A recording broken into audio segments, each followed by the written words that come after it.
Yo les amis, c'est Kinoui, j'espère que vous allez bien. On se retrouve aujourd'hui pour la troisième vidéo sur la zone 51. Alors si vous n'avez pas vu les deux premières ou si vous avez envie de les revoir, allez-y parce que c'est super important pour comprendre ce que je vais vous dire aujourd'hui. Donc je mettrai tous les liens dans la description. Tout d'abord, je tenais à tous vous remercier pour vos partages qui m'aident énormément et qui me poussent vraiment à continuer. Puis ça me permet aussi d'avoir plein d'informations sur ce sujet. Vous avez été environ 800 milliards à me spammer tous les jours pour que je sorte une troisième vidéo. Mais il faut savoir que j'ai pas des informations intéressantes H24 et du coup que je peux pas vous sortir des vidéos tous les 2 jours. Mais aujourd'hui, j'ai pas mal de trucs à vous dire. Alors posez-vous tranquillement devant cette vidéo et moi je vais vous raconter la suite de cette histoire. Kinoui.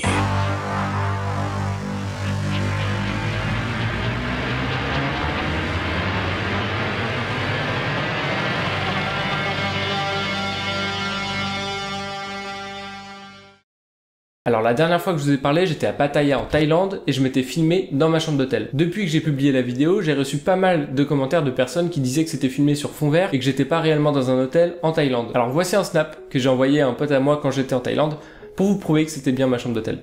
Bon, là je suis dans mon hôtel, tu vois, je suis trop content. Elle était pas mal cette pizza. D'autres personnes m'ont dit dans les commentaires que les screens des conversations que je montrais dans mes vidéos étaient fake, puisque les messages étaient écrits en français, mais que Chris parlait anglais. Alors effectivement, dans la vraie vie, je parle en anglais avec Chris, parce que oui, il parle anglais, mais j'ai pris le temps au montage de traduire tous les messages pour vous, pour que ce soit plus simple à regarder. Bref, tout ça pour vous dire que oui, vous pouvez ne pas aimer les vidéos que je sors sur la zone 51 sur ma chaîne, mais arrêtez de crier au fake dans les commentaires dès qu'il y a un petit truc, sinon on s'en sort plus. Mais bien sûr, ces gens font partie d'une minorité, donc encore un immense merci à vous, à toutes les personnes qui me soutiennent et qui partagent, etc. Bon, je suis rentré de Thaïlande le lundi 30 septembre, et Chris est rentré chez lui quelques jours après. Je continuais à parler avec lui régulièrement, mais je le laissais à côté quand même vivre un petit peu sa vie tranquille. De mon côté, j'ai regardé tous les messages que vous m'avez envoyés, que ce soit sur YouTube, Instagram ou même Twitter, et vous êtes énormément à m'avoir donné vos théories, vos enquêtes, tout ça, et c'est trop cool, alors continuez à faire ça. Dans ma dernière vidéo, j'expliquais que Chris m'avait montré une vidéo de la zone 51C, dans laquelle on pouvait voir 3 lumières blanches qui se baladaient au-dessus de la zone avant de se fusionner. Et je vous ai expliqué que moi j'avais vu que ça dans la vidéo. Et parmi vous, certains m'ont dit que la plupart des témoignages ou des vidéos d'apparition d'OVNI étaient constitués de la même façon. Donc avec 3 lumières blanches qui se déplacent et qui se fusionnent, enfin tout ça. Je me suis donc renseigné sur internet et effectivement, je vous laisse juger par vous-même. Voici quelques vidéos d'apparition d'OVNI.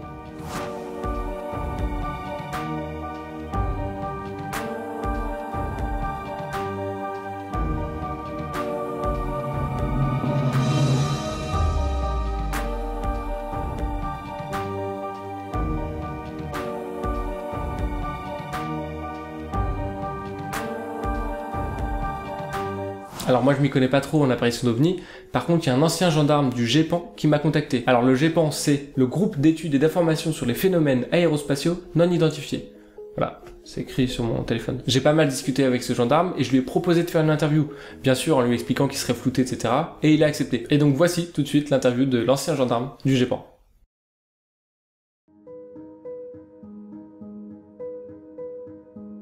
Ok, donc là on se retrouve avec Eric, ancien gendarme donc, du GEPAN comme je vous ai dit juste avant. Merci d'avoir accepté cette interview, déjà c'est super gentil de ta part. Ben, enchanté, et puis merci de m'avoir invité. Yes, bah c'est cool. Donc je te laisse un petit peu te présenter pour ceux qui connaîtraient pas le GEPAN, tout ça, donc bah vas-y explique-nous un peu ce que c'est. Là tu me vois dans le contexte un petit peu gendarmerie. Faut savoir que le GEPAN c'est pas uniquement la gendarmerie, hein. C'est le CNES, la police, la DGAC. Le concept du GEPAN en fait c'est d'analyser un petit peu tout ce qui arrive, des histoires les plus farfelues aux histoires les plus sérieuses. Et à partir de là on essaye de... voilà, avec tous nos services, de faire des analyses qui puissent permettre de savoir effectivement si les vidéos ou ce qui a été vu est réel ou pas, ou en tout cas si c'est un objet identifié ou non identifié à ce moment-là. Mais en gros, vous recevez des vidéos, des témoignages de gens qui vous contactent exprès pour ça, et vous devez résoudre les problèmes. Mais vous avez déjà eu des cas sérieux, enfin vous avez déjà vu, par exemple toi, est-ce que tu as déjà vu des trucs? Est-ce que tu es au courant de choses concrètes? Alors c'est un petit peu délicat de te répondre comme ça face caméra. Après bon, je suis venu, c'est vraiment pour qu'on en parle ensemble. Moi, je t'ai contacté, bon, comme je te l'ai dit, hein, voilà, je te parle du GEPAN, j'en fais plus partie. J'ai été un petit peu sorti parce que j'étais peut-être trop curieux, je sais pas. Comme tu sais, moi j'ai lancé 2 vidéos, enfin il y a une petite série de vidéos sur ma chaîne sur la zone 51, et du coup je voulais savoir si tu avais déjà eu des informations sur cette zone, etc. Moi j'ai eu donc une personne qui s'appelle Chris, qui me donne pas mal d'informations sur ce sujet. Il m'a dit qu'il y avait une deuxième zone qui existait dans laquelle il y avait toutes les choses un peu étranges de la zone 51 qui avaient été déplacées là-bas. Est-ce que toi tu as des informations sur cette deuxième zone, ou alors est-ce que tu connais l'existence de ce truc, ou est-ce que c'est faux? La zone 51C, voilà, ça s'appelle comme ça. Écoute, je trouve assez surprenant du coup justement le fait que tu connaisses l'existence de cette zone 51C. Moi je voulais justement te rencontrer à ce sujet. On est tombé sur ta vidéo parmi plusieurs autres, et ça m'a vraiment interpellé, puisque c'est effectivement quelque chose que j'avais vu, mais ça remonte déjà il y a quelques années, je peux pas te dire exactement, mais bon, c'est pas quelque chose pour moi qui est très récent. Donc effectivement, la zone 51, ça on le sait de toute façon avec les contacts des différents gouvernements à ces sujets-là. La zone 51, évidemment, c'est une zone d'essai militaire d'aviation, donc qui dépend de l'armée de l'air américaine, mais il n'y a absolument pas du tout d'activité là-bas, ou en tout cas, les activités qu'il y a pu avoir et qui datent d'il y a déjà, je dirais, une bonne soixantaine d'années, ont été déplacées dans cette fameuse zone. Ce rendez-vous que tu as eu avec Chris, tu as dû voir plus de choses que tu n'en dis dans ta vidéo, c'est pas possible. Ouais. Je veux dire, c'est...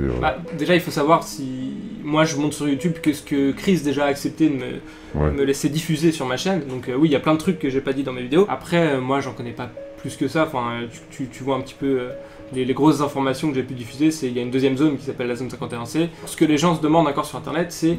il y en a beaucoup qui se demandent si est-ce que la vie extraterrestre, parce que souvent aussi les gens quand on parle d'extraterrestres ils pensent aux aliens, les hommes verts, etc. Mais c'est autre chose, les extraterrestres c'est juste des êtres vivants qui sont en dehors de la Terre, c'est pour ça que ça s'appelle extraterrestre. Moi je cherche aussi beaucoup d'informations sur ce sujet, Chris m'a dit qu'il était sûr que ça existait, après sous quelle forme je sais pas trop, mais moi j'ai pas trop d'infos concrètes sur ce truc là non plus. J'ai pas vraiment de réponse à donner sur les questions que les gens se posent comme ça, quoi. Oui, après de toute façon je sais pas s'il y a une véritable réponse à donner, et dans tous les cas si on pouvait, en tout cas publiquement, divulguer la présence actuelle ou des visites d'extraterrestres, je suis pas convaincu que ce soit une bonne chose. Enfin, je t'apprends rien, mais ça provoquerait une panique générale, et c'est pas quelque chose qui, dans tous les cas, serait très positif. Je pense que c'est quelque chose qu'il va falloir faire sur le long terme, mais on est clairement pas prêt actuellement à avoir cette situation et à gérer cette situation, d'autant plus avec l'état actuel de la politique mondiale. Moi par exemple j'ai une question, quand tu travaillais au GEPAN, t'as eu du coup des vidéos ou des témoignages de personnes qui avaient cru apercevoir des ovnis, ou je sais pas trop ce que c'est pour ça qu'ils vous ont contacté après. Est-ce qu'il y a des vidéos ou des témoignages qui ont été vérifiés, donc sûrs, est-ce qu'il y a vraiment eu des apparitions d'ovnis? Est-ce que les ovnis existent? Est-ce qu'il y a eu un truc par rapport à ça, quoi? Alors officiellement, on n'a jamais pu prouver quoi que ce soit, des vidéos et des rapports qu'on a pu avoir et émettre. Voilà, officiellement, il n'y a absolument rien. Après, si tu avais des infos, peut-être que tu pourrais pas me les donner aussi, je pense, en vidéo. C'est comme je pense que j'ai été assez clair, officiellement, il n'y a absolument rien qui n'a été révélé. Ouais, je peux pas te dire plus. Ok, je vois ce que tu veux dire. Tu te fais l'idée que tu veux de ce que je te dis, mais en tout cas, voilà, moi, de mon côté, j'ai réussi à obtenir des informations, mais je peux pas parler du tout au nom du GEPAN. Le fait d'avoir découvert, via ta chaîne, que tu connaissais cette zone 51C, et j'ai l'impression que ça commence à être lié, à faire le tour. Ça veut dire que les certaines informations dites confidentielles depuis plusieurs années commencent d'une manière ou d'une autre à fuiter. Donc je pense que globalement c'est une bonne chose que les gens puissent savoir un petit peu la vérité sur le sujet. Effectivement, on ne trouve absolument rien sur internet, c'est pour ça que j'ai été vraiment choqué de savoir que tu étais au courant, et c'est pour ça que je veux en apprendre plus. Je fais des vidéos sur YouTube, nous on a des équipes, il y a des choses voilà, qu'on n'arrive pas forcément à avoir, et donc c'est très étonnant que tu arrives à obtenir ce genre d'informations. Ce qui a déclenché l'alerte, c'est les gens en fait qui ont repris ce terme-là et qui ont commencé à le taper sur Google, et c'est ça qui crée des alertes. Ok, mais justement, moi je voulais savoir si, comme tu as pu voir aussi les infos que j'ai données sur ma chaîne, du coup si tu m'as contacté, je suppose que oui, mais pour être sûr, tu confirmes du coup peut-être, parce que moi j'étais pas sûr des informations que me donnait Chris, mais peut-être que toi tu confirmes ce qu'il m'a dit. Est-ce que c'est véridique? Est-ce que tout est vrai? Après, les vidéos qu'il a dû te montrer, mais qu'on n'a pas vues, mais en tout cas qui ont été illustrées, correspondent effectivement à des situations d'observation qui sont assez régulières. Donc pour moi, il n'y a aucun doute en tout cas sur ta bonne foi. Maintenant, j'ai pas vu cette vidéo, donc je peux pas te dire qu'elle est vraie et qu'elle est pas vraie. Après, voilà, donc je pense qu'avec une information telle qu'il a pu te donner sur la zone 51C, je vois pas pourquoi il t'aurait fait parcourir la moitié du monde pour te montrer un fake. Ok, très bien, merci pour tes infos. Moi j'ai une dernière question à te poser. Est-ce que toi, donc tu me dis que tu as fait des recherches, etc., est-ce que tu as vu quelque chose de concret? Est-ce que t'as vu un truc voler dans les airs? Est-ce que t'as vu un alien? Non, j'en sais rien. Est-ce que t'as vu un truc comme ça, quoi? Écoute, il y a des choses dont je veux bien qu'on discute, mais peut-être pas face caméra si ça t'embête pas. Voilà, ça engage pas mal de gens, ça engage pas mal de noms, et je préfère qu'on en parle vraiment off, et voilà. Tout simplement, donc si ça t'embête pas, on va s'arrêter là, en tout cas merci. Ok, y a pas de souci. Bah merci en tout cas Eric. Comme je t'ai dit, tu seras flouté, ta voix sera modifiée, etc. Eric n'est d'ailleurs pas son vrai prénom, voilà pour vous le dire. Donc merci d'avoir accepté cette interview pour ces infos. Nous on va parler de notre côté un petit peu en off, mais on se retrouve tout de suite pour la suite de la vidéo. Et puis voilà, merci encore, à tout de suite. Merci à toi.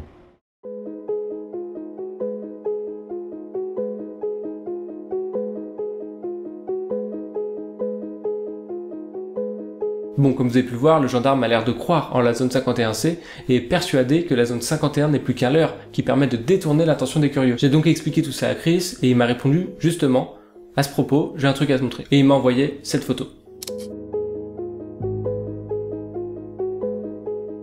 Donc là, vous venez de voir la première photo sur internet de ce qui serait la zone 51C. Enfin en tout cas c'est ce que Chris m'a dit. Parce que comme vous l'avez vu dans mes précédentes vidéos, Chris m'a déjà envoyé une vidéo survolée de la zone 51C, mais là il a décidé de se déplacer pour aller la voir de plus près et pour être sûr que ce soit bien ça. Et il m'a promis de me donner la position exacte de la zone 51C quand il sera de retour et qu'il sera sûr que ce soit bien ça. Et voilà. Il m'a envoyé cette photo il y a 3 jours et depuis on s'est pas reparlé. Ok, je stoppe juste la vidéo 2 secondes, j'ai un truc à vous dire. Il vient de se passer un truc assez ouf et assez compliqué à expliquer. En fait, je viens de recevoir une lettre qui venait des États-Unis et comme je reçois pas beaucoup de courriers de base et encore moins des États-Unis, j'ai compris qu'il y avait un truc chelou. Du coup, j'ai ouvert la lettre, je l'ai lu et effectivement, c'est assez bizarre. Je vais vous lire la lettre et vous allez comprendre tout de suite. Hello, mon ami Thomas. L'adresse que tu m'as donnée est bonne, autrement tu recevras jamais ma lettre. Zone 51 ne me porte pas chance. Là, quelque chose m'a arrêté. En fait, il y a des mots censurés, avec un carré noir et avec écrit censuré. Orlando, mon codétenu, il est italien, néanmoins, il sait bien le français. Il traduit pour moi et j'espère que tu vas comprendre tout. Comme tu le vois, je suis en prison, mais l'avocat est super. Il dit que je vais pas rester longtemps. Seulement 2 ou 3 semaines à Clackamas. T'inquiète mon ami Thomas, je survivrai. À propos de nos recherches, il faut abandonner. Sinon, nous aurons beaucoup de problèmes toi et moi. Mon ami, c'est très dangereux, crois-moi. Indique aussi qu'il faut abandonner à tous ceux qui te suivent sur YouTube. Halt, on arrête tout. Rien ne vaut perdre la liberté. On vit pour sa famille, et si parfois c'est difficile, il faut savoir stopper. Kinui, mon ami français, je te dis à bientôt. Chris. Donc là, je viens de vous lire une lettre que Chris m'a envoyée, donc c'est un truc de ouf. Je pensais pas que ça pouvait aller aussi loin. Vous êtes nombreux à m'avoir prévenu comme quoi ça pouvait partir un petit peu en couille, mais je pensais pas que ça allait aller aussi loin. Après, voilà, je sais que Chris est allé se rendre sur... Putain, désolé, j'arrive plus à parler. Comme vous le savez, Chris m'a déjà envoyé une vidéo survolée de la zone 51C. Et là, son objectif, c'était d'aller la voir en vrai. Donc, il m'a envoyé une photo que je vous ai montré tout à l'heure dans la vidéo. Et là, il voulait, à mon avis, continuer. Ou je sais pas trop ce qui s'est passé, mais c'est le bordel. Je suis un petit peu... je sais pas trop comment réagir. Je vous avoue que c'est un peu compliqué. Dans tous les cas, moi, je vous tiens au courant dès que j'ai des nouvelles de Chris. Je vais essayer de contacter son pote, Charlie. Avec qui j'avais pu parler au Japon et tout. Peut-être qu'il a des infos, peut-être qu'il a plus de contacts que moi, donc je vais essayer de voir si je peux parler avec lui. En tout cas, c'est un peu compliqué. J'arrête pas là mes recherches. S'ils veulent stopper Chris, c'est qu'il y a quelque chose d'important, qu'il a trouvé quelque chose, enfin j'en sais rien, mais dans tous les cas, moi j'arrête pas là. C'était pas prévu, mais voilà, je peux pas faire autrement. Bref, merci de m'avoir suivi, merci encore une fois de partager. Je pense que le fait qu'il y ait des informations comme ça sur YouTube et que je partage tout ça, ça permet aussi, entre guillemets, de nous protéger, Chris et moi, parce qu'on prend des risques, mais du coup il y a des témoins, vous êtes un peu des témoins. Bref, partagez encore une fois un maximum, c'est important, et puis moi je vous dis à bientôt pour la suite.